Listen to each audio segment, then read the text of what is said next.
Hello students, welcome standard 3 English में।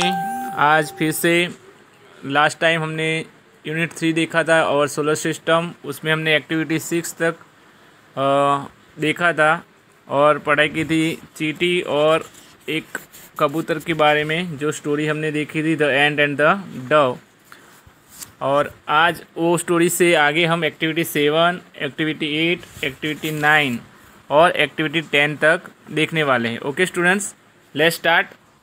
Activity 7, read the following sentences carefully and according to their size, arranging the planets from the largest to the smallest.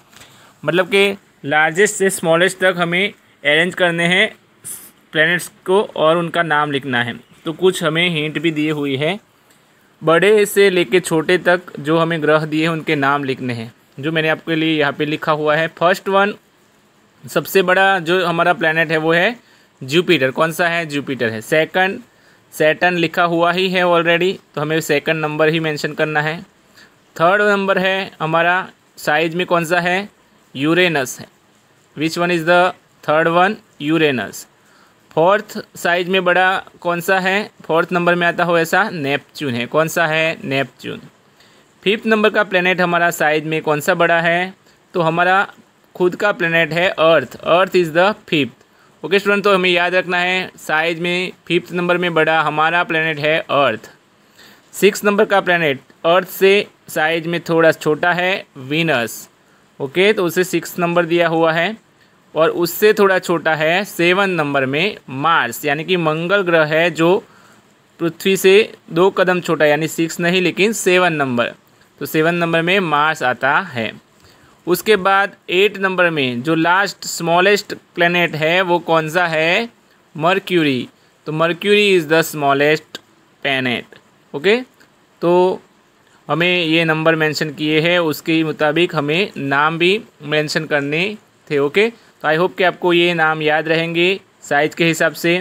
First one is Jupiter, second one is Saturn, third one is Uranus, fourth one is Neptune, fifth one is earth, sixth one is Venus, seven one is Mars and last one is mercury. Okay students, अब next activity देखते हैं 8 number की। Read and solve this riddles. तो यहाँ कुछ riddles दी हुई है, तो रिडल्स को सॉल्व करना है। 2 रिडल्स आपके लिए ऑलरेडी सॉल्व की हुई है स्टूडेंट्स। फर्स्ट वन है, तो रीड करना है और उसको सॉल्व करना है। फर्स्ट वन है, व्हाट डिड द ट्री से when it couldn't solve the riddle. तो ट्री को क्या कहा जाएगा अगर वो सॉल्व नहीं कर पाती है रिडल? तो आई एम स्टम्प्ड। क्या कहेगा? I am stumped. Okay, second riddle है students, where do crazy plants grow. Crazy plants कहाँ पे ग्रो होते हैं? तो उसका आंसर भी ऑलरेडी दिया हुआ है, इन द क्रैक पॉट्स। कहाँ पे होते हैं? In the crack pots. Okay, तो आसान से दोनों सवाल के आंसर दिए हुए थे। अब हमें नेक्स्ट थर्ड नंबर से तो हिंट दी हुई है, वही आंसर देने हैं। Who is the most boring alligator. Boring alligator कौन है? तो देखो नीचे लिखा हुआ ही है, क्रोकोडल। क्रोकोडल से हमें हिंट मिलती है, यानी कि आंसर क्या आता है उसका? क्रोकोडाइल। क्या आएगा answer? Crocodile. Okay, I hope को आपको समझ में आ गया। तो most boring alligator is crocodile. Fourth number है, what would you get if you cross a rabbit with computer software. अगर आप क्या करेंगे अगर कोई रैबिट कंप्यूटर सॉफ्टवेयर से के साथ आपको क्रॉस करता है? तो हिंट क्या दी हुई है? अ बनी विथ फ्लॉपी ईयर्स। तो क्या होता है उसको? A bunny with floppy ears मतलब फ्लॉपी डिस्क कहते हैं उसको। क्या कहेंगे? Floppy disk. Okay, fifth one है, what does a bee use for shaving. What does a bee use for shaving. तो बी यानी मक्खियाँ है, वो शेविंग के लिए क्या यूज़ करती है? अ blade of grass. A blade of grass का मतलब है ग्रास ब्लेड। क्या है? Grass blade. क्लियर? ओके, तो ये हिंट थी, a blade of grass, grass blade. What sea creature is found in every car. कौन सा जो समुद्री प्राणी है जो हर एक कार में पाया जाता है? तो हिंट क्या है? अ स्टीयरिंग व्हेल। स्टीयरिंग व्हेल यानी हम अगर उसे ठीक से सजाए नाम को तो स्टीयरिंग व्हील होता है। क्या होता है? Steering wheel. Okay, steering wheel बोला जाएगा। What is a mouse favourite game? 7 number में माउस की फेवरेट गेम क्या है? तो हाइड एंड स्क्विट। हाइड एंड स्क्विट वो हिंट दी हुई है, मतलब हाइड एंड सीक आंसर आएगा। क्या आएगा? Hide and seek. ओके, तो स्टूडेंट्स आई होप कि आपको ये रिडल सॉल्व करने में मज़ा आया होगा। ओके, तो आप अपनी नोटबुक में भी इसे लिखेंगे। Clear? Okay students, next activity 9 में देखते हैं। Look at this picture carefully and discuss it with your friend. अपने फ्रेंड के साथ ये पिक्चर को देख के डिस्कस करना है। सिटिंग नेक्स्ट टू यू, आपके बाजू में बैठ के। It is said that when you watch a star falling from the sky.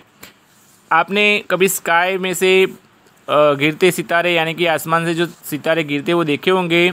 The wish desired by you in fulfilled, और आपकी कोई विश मांगने पर वो विश फुलफिल हुई हुई यानी कि अपनी इच्छाएं शायद पूरी हुई होती है। तो आप कभी विश मांगते हैं और वो विश पूरी होती हो, ऐसा हुआ होगा, तो आप अपने फ्रेंड्स के साथ उसको डिस्कस करना है। तो आप यहाँ इस पिक्चर में देख सकते हैं कि बहुत सारे सितारे गिर रहे हैं। देखा आपने, कितना मज़ेदार पिक्चर है ये, और इसमें बहुत सारे स्टार्स है वो क्या हो रहे हैं? गिर रहे हैं। तो आपको अपने फ्रेंड के साथ ये डिस्कस करना है कि कितनी बार आपने ऐसी विश मांगी है। ओके, नीचे कुछ क्वेश्चंस दिए। उसके बाद are you fond of watching the sky at night? क्या आपको इसका शौक़ है रात को आसमान देखने का? तो यस या नो में आप आंसर लिख सकते हैं। अगर शौक़ है या नहीं है वो आपको खुद उसका आंसर बना के लिखना है। ओके, सेकंड है have you ever watched a star falling from the sky? आपने कभी भी आसमान में से सितारे को गिरते हुए देखा है?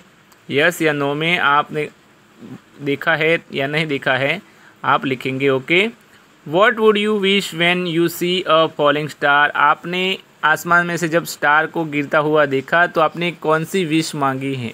ओके, क्या विश मांगती थी, कौन सी विश मांगी वो आपको लिखना है। What is the wish of your friend? आपके फ्रेंड ने कौन सी विश मांगी है? तो जब आप और आपके फ्रेंड पास में बैठ के लिख रहे हो तो आपके फ्रेंड की भी विश आपको यहाँ नोटबुक में लिखनी है। ओके स्टूडेंट्स, आई होप आपको समझ में आ गया। फोर्थ क्वेश्चन कौन कौन से हैं? Are you fond of watching the sky at night? रात को आपको आसमान देखना अच्छा लगता है या नहीं लगता? ओके, सेकंड क्वेश्चन है have you ever watch the star falling from the sky? क्या आपने कभी आसमान में से सितारे गिरते हुए देखे हैं? थर्ड क्वेश्चन है what would you wish when you see a falling star? आप जब सितारा को गिरते देखते हैं तो क्या विश मांगते हैं? ओके, और what is the wish of your friend? आपके फ्रेंड की क्या विश होती है? उसके बाद एक्टिविटी 10 है। तो let's take up a challenge at the end solve the following riddles. नीचे कुछ रिडल्स दी हुई है, उसको आपको सॉल्व करनी है। फर्स्ट वन है I am the fifth planet from the sun. तो सन से क्या है? फिफ्थ यानी कि 5वां बड़ा प्लैनेट है। तो I am the biggest planet, मैं सबसे बड़ा ग्रह हूँ। I am an outer planet, मैं बाहरी ग्रह हूँ। I am named after the Greek king of gods, मैं ग्रीक किंग यानी कि ग्रीक राजा का, भगवान का नाम हूँ। यानी आई एम कौन सा आएगा नाम? जुपिटर। क्या नाम है उनका? जुपिटर। तो ये प्लैनेट का नाम जुपिटर है। I am the second from the sun, मैं सन से दूसरे नंबर पे हूँ। I am bigger than the Uranus, Uranus से मैं बड़ा हूँ। I am an inner planet, मैं आंतरिक ग्रह हूँ, अंदर का। I am the Greek goddess of love and beauty, तो ग्रीक गॉडेस यानी भगवान का ग्रह, देवी का लव एंड ब्यूटी, तो लव एंड ब्यूटी का ग्रह है। आई एम वीनस, क्या आएगा? वीनस। तो Venus is the goddess of love, उनको बोला जाता है वीनस को। थर्ड नंबर है I am the closest to the sun, मैं सूरज से एकदम नज़दीक का ग्रह हूँ। I am bigger than the Pluto and smaller than the earth, मैं प्लूटो से बड़ा हूँ और लेकिन पृथ्वी से छोटा हूँ। I am an inner planet, मैं आंतरिक ग्रह हूँ यानी अंदर का ग्रह हूँ। I am the messenger of the Greek gods, तो ग्रीक भगवान का मैं क्या हूँ? मैसेंजर, संदेशवाहक हूँ। आई एम क्या हूँ? आई एम मर्क्यूरी, कौन सा ग्रह होगा वो? मर्क्यूरी होगा। फोर्थ नंबर की रिडल है I am not a planet, मैं कोई प्लैनेट हूँ नहीं, यानी कि मैं कोई ग्रह नहीं हूँ। आई एम अ स्टार, मैं एक स्टार हूँ यानी कि सितारा हूँ। I am the centre of the solar system, मैं पूरी सोलर सिस्टम का सेंटर हूँ। आई एम, तो मैं कौन हूँ बोलो, चलो स्टार है वो ग्रह नहीं है, प्लेनेट नहीं है, तो कौन होगा वो, सेंटर है सोलर सिस्टम का, मतलब वो सन है यानी कि सूरज है। ओके, आई होप को आपको ये रिडल समझ में आ गई। तो आपको अपनी नोटबुक में लिखना है और यहाँ पे हमारा ये थर्ड लेसन टेक्स्ट बुक में ख़त्म होता है और आपको ये पूरा लेसन नोटबुक में लिखना है। Okay students, have fun, thank you.